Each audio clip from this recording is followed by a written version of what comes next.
Nobody anticipated it, not even the legendary Herm and competitive veteran Jim Jones, who was discovered dead in the middle of a full-fledged narcotics investigation, while in handcuffs and surrounded by flashing lights. It was absurd, yet the police and sirens. The shaky raw film with scanners blaring showed the rapper outside a dimly lighted warehouse involved in what investigators said was an authorized cocaine exchange within minutes. Is this a sit-up, or did he frame what was happening as a... Hip-hop fans worldwide attempted to make sense of it. Rumors were rampant in the streets of Harlem. However, nothing shocked the internet more than what transpired next. Camron, Jim's longtime friend, brother-in-arms, and when the Dipset co-founder vanished, his expression said it all. The tightness in his eyes, the stiffness in his jaw, the treachery. When he finally spoke, the true drama began, but Camron didn't defend him. He simply remarked, "One thing you don't know," and half the internet went silent. There are still a lot of unanswered things. Was this the culmination of years of preparation, or the last straw in a fraternity built on loyalty? The truth is more difficult than anyone can imagine. Unlike usual, the streets of Harlem appeared colder beneath the overcast sky. When word spread that Jim Jones had been arrested in connection with the cocaine trade, most people initially didn't believe it. Everyone anticipated the usual rumors and trivial online arguments. But this time, there was no doubting that the Dipset legend, who had become well-known worldwide after rising from the projects, was involved in something so planned. Jim's inner circle silence only added to the chaos as the fuzzy film leaked within minutes. The clip was harsh and unvarnished, starting with a shaky handheld view of Jim standing next to a sleek black sub in the parking lot of a rundown warehouse. A single road highlighted the shadow, which was probably captured on the foam of a nearby pedestrian or security guard. The man he was seeing was wearing a dark sweatshirt, so his face was hidden, but the transaction was clear. A small gift was given. The second police surrounded the scene, their credentials flashing as they yelled, "Instructions," and witnesses heard a siren. The cloaked figure disappeared into the night, leaving Jim with nothing to do but raise his hands and gaze, as like he were challenging the world to condemn him straight into the camera. In a matter of seconds, the internet did what it always does, and social media sites exploded with posts asking, "Is this real?" Someone asked, "Did they frame?" The person that everyone most wanted to hear from was Camron, Jim's longtime friend and partner. On Reddit, someone questioned whether this was an inside operation orchestrated by competitor crews to gain power. The FI, or if Jim had reverted to his old ways and the rumors were unending, he remained silent for hours. His refusal to answer almost made the situation worse. Was he ashamed, complicit, or genuinely in the dark with both his supporters and detractors? Demanded a comedic, Camron went live on his private social media account late that evening. Hundreds of people watched almost immediately, but there was no Camron. Just a lone man sitting in a dimly lit room holding a poem, with the only sound coming from a distance. "You all don't know the half," Camron murmured softly as he broke. The silence that was resonating across the city as a reminder of the chaos that was growing after what seemed like an eternity. There was no glittering background or loud music. People responded by asking him to go into further detail to defend his sister and give context. But Camron only looked into the camera, his eyes betraying disappointment and deeper deceit. Rumors started to spread about what he meant. Viewers were undoubtedly waiting for every word in search of clarity amid a maelstrom, with some insiders whispering that Camron had attempted to warn Jim months before, and others believing Cam had proof of a bigger plot.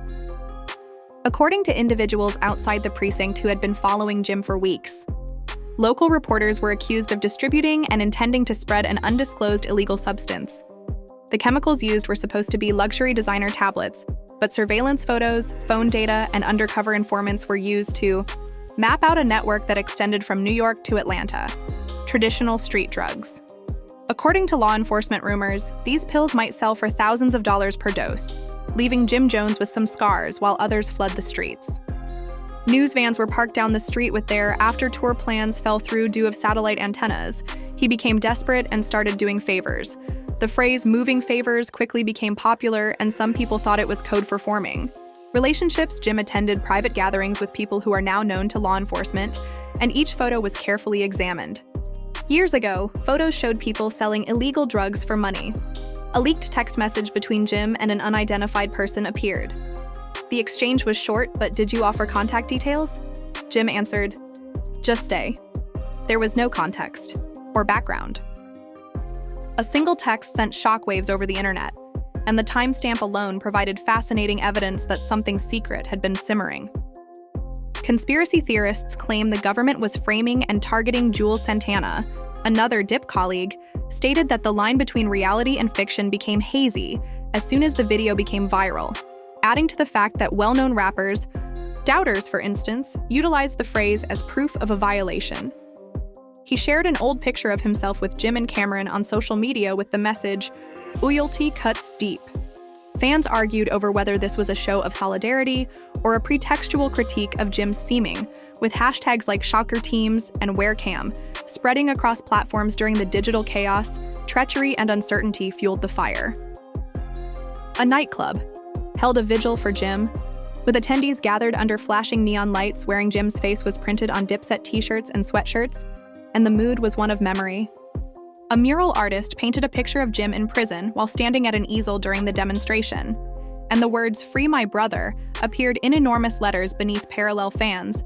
I studied Jim's most recent lyrics in search of unspoken, but now significant clues in my head. I've been experiencing shadows that seem to be a confession, and prosecutors are clearly building a case that goes beyond Jim's potential identification, according to individuals close to the investigation. Every cue turned into food, and bloggers and podcasters argued over the timing of events extensively. Subpoenas have been sent to Love and Hip Hop Atlanta, cast members, and other reality show participants in an effort to get financial documents and conversations that disclose Atlanta connections, according to co-conspirators and whistleblowers. The mystery surrounding Jim's incarceration has only grown. Could this be a part of a wider network crackdown? After his initial performance, Camron's voice remained the wild card, and he left fans on social media, believed that he was engaging in covert negotiations. His silence symbolized a rift with Jim. A few hours later, he penned his story, which featured an odd picture of two broken chains with no conjecture, rush. Was he hinting about a vacation from the gym or freedom in the future?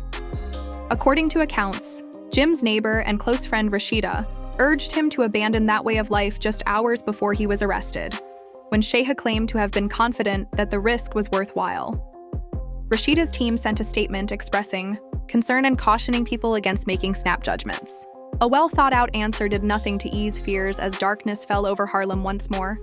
A second video featuring Jim counting cash piles on a metal table before putting something in a pocket surfaced from an unidentified account.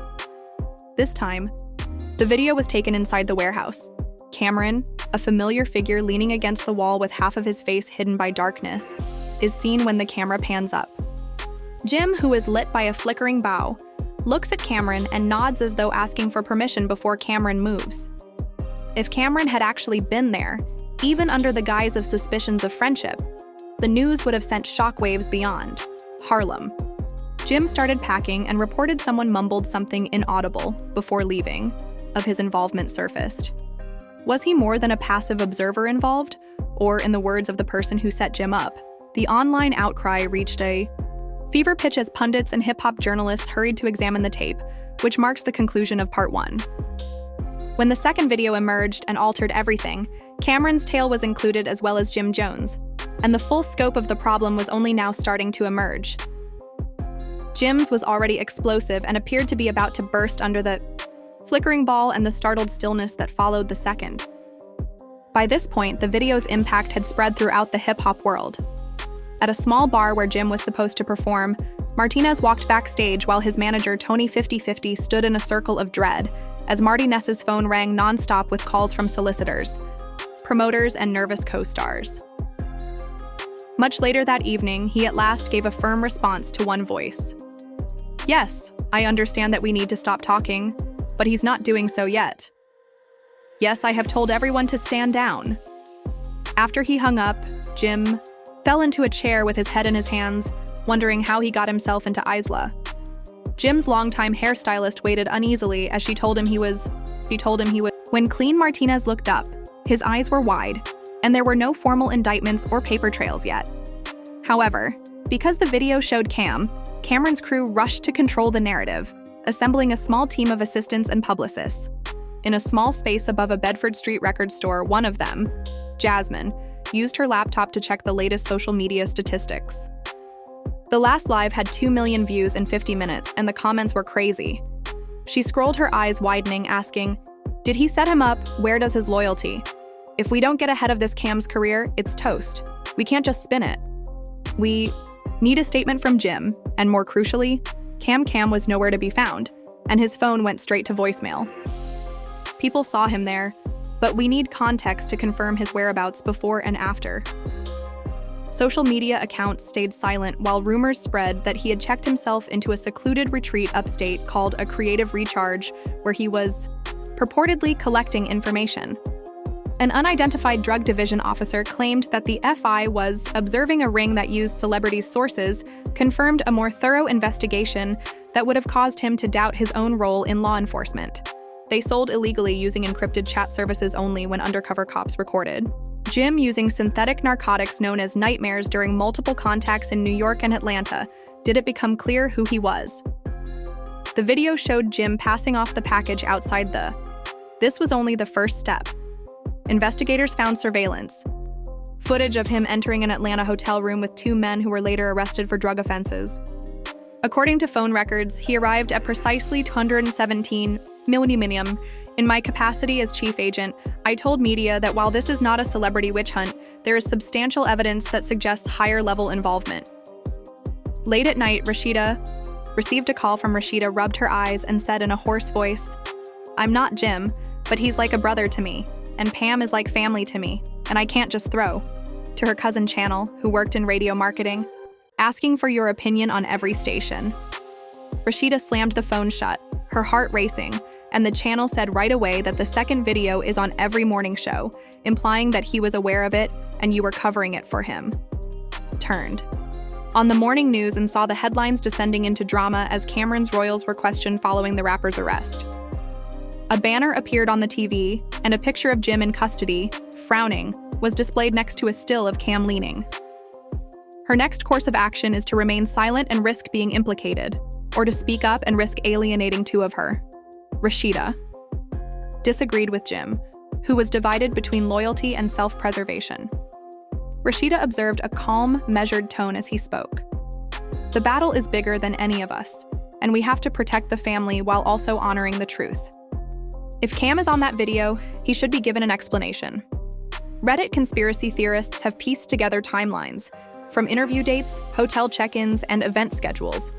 One well-known thread claimed that Jim and Cam had met with the trafficking network under the guise of industrial exhibitions, while another claimed a mysterious Word One street teen user admitted guilt on Twitter over the current Jim Jones song, "I Move Silently Through the Night," writing, "If Cam's commitment was sincere, he'd stand up for G." While waiting for the truth, another user retaliated, claiming he wouldn't put his brother under the bus. Inside, Dave Swift was practicing his morning show in the nicest studios in the city when he gave away his identity.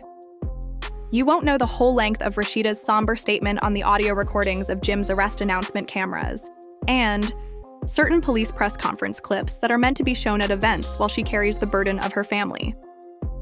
Gang of journalists rushed for position microphones as she stroked her brow with unsteady fingers on the makeshift stage outside the precinct, before facing the burning lamps and excited faces. Jen Jones told me that he was working on new music, and I trusted him like family. Whether I knew any of this or not, the answer is no, until I witnessed it for myself. A cameraman said, I'm hiding up the truth if he is guilty, and I will be the first to admit it," Rashida said, her eyelids quivering with agony. Later that day, attorneys and counselors reviewed evidence packages, including pictures of the 2 leaked movies, in a crowded conference room at Dipset Records.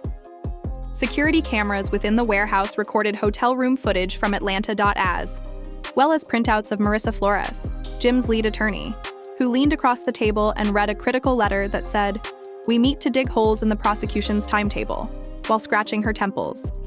At other points, the video must prove that these points are connected. The team agreed, but one investigator who was looking at phone alerts pointed out that they would like to keep the Atlanta Deals case apart from the warehouse meeting.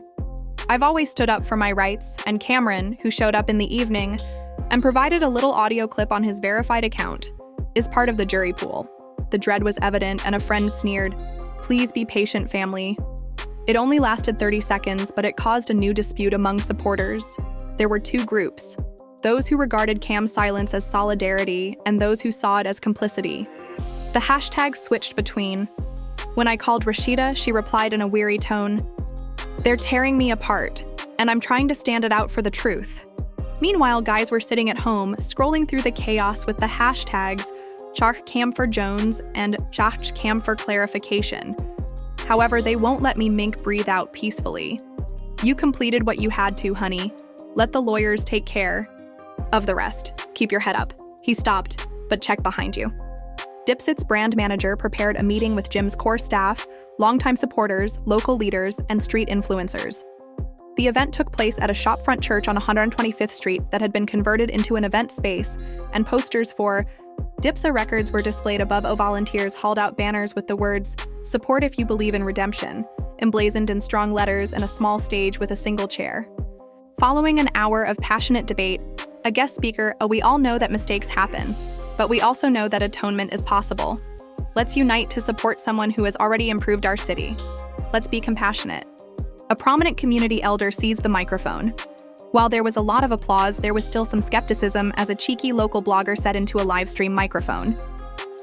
A controversial site claimed that applause does not cover legal fees overseas. Viewers had seen Camron on. Camron's spokeswoman said that Mr. Camron conformed precisely with the surveillance tape that showed him visiting the warehouse 2 nights before to his detention. Any different opinion is unacceptable when it comes to law enforcement, and he believes injustice will eventually address these lies. But in spite of the promise, fake accounts have simply fueled online debate. Jim's family met in a small uptown flat amid the public outrage. His mother and aunt during a live broadcast, Jim's mother's nostrils flared as she yelled, "They treat him like a criminal." His aunt sniffled. "He's always been. I don't want to watch any longer," whispered sister, crying. "And I'm worried about him." They switched off the string and sat quietly. Prosecutors prepared their opening comments for the preliminary hearing, while Special Agent Robert Hill Cruz went over his case file. "We have sworn testimony. The scandal that is shattering their house phone records connect him to the Atlanta suspects, and we have the text message from the hooded man who ran away that night and identified Jim. We'll campaign for an early indictment. Send a message that celebrities are subject to the law." Outside, activists came to call for Jim's justice. While promoting her channel, she asked a random guest, "What do you think about Jim?" "Guilty." "I don't know, but everyone is trying to use this, and no one is talking about the actual problem, the drugs that are harming our kids, regardless of who sold them," the woman said, pausing. In his first public appearance since his incarceration, Jim Jones stood on a low-rise platform at a concert that night, turning the discourse into a condemnation of social media hyperbole. Tasha concurred, saying, "We lost sight of the bigger picture." He appeared worn out, and the audience became silent. "I held up my hand to welcome everyone and thank them for attending, and I won't lie." Community engagement program with mentors and young groups wearing basic black tee and jeans. A little admirer exclaimed, "We got you, Uncle Jim." Others screamed, "This is awful, but I'm not here to promote innocence or guilt. I'm here to tell you that I love you and that I'm fighting." Jim took a big breath and said, "Yes, I was in that warehouse, yes. I met that person, but you don't understand why, which I'll explain," as cameras flashed in front of the judge, demonstrating solidarity backstage. Jim's jaw clenched when he heard about the suspected designer drugs. "Until then, I remain innocent," the reporter asked. "They paint me with names. Don't even recognize me. Give me time. Give me a chance." The situation didn't seem to be abating as midnight drew near. A third video clip revealed that Jim had allegedly left a voicemail to Cam days prior to the. The video ended abruptly, leaving viewers to question if this was evidence of the incident, even if the audio was distorted and the lines were, "I received the box, please let me know when you will relocate." Callers debate conspiracies, wiretap, informants, and the potential for a plea agreement in an unofficial podcast hosted by XD agents. Theories range from conspiracy theories to the likelihood of a plea deal. Jim Jones and Camron, whose relationship had previously been praised as peaceful, stood out the most as every new report created a fresh tempest.